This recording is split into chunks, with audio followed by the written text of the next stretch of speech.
It's fairly easy to predict price movement on longer term charts and price ranges. It gets exponentially more difficult as we get into the very shorter term timeframes. And it's not so much that it's more difficult necessarily, it's that you have to change your opinion more. Before we get rolling here, just a reminder to please like and share our videos.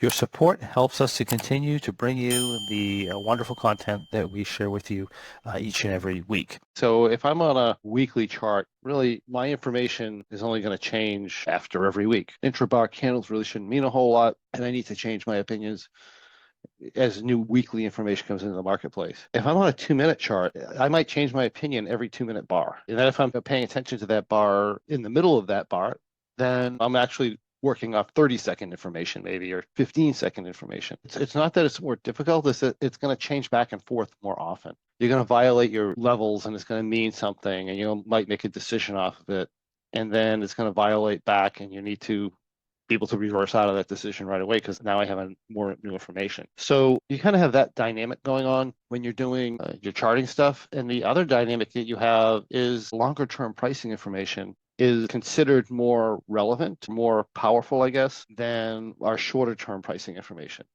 Meaning I might have a 2-minute chart that is very strongly indicating something, but in the longer term, I have overriding currents in a weekly chart that are telling me that I'm in a zone that's probably going to be opposite of what the shorter term information is telling me. And I need to keep that in mind. And of course, the shorter the time frame, the more longer term zones you have to think about. One of the things that we try to do here, and I want to in particular talk about this day here on Wednesday, one of the things is that understanding the zones that you're likely to trade in is often more powerful than looking at the very short term information.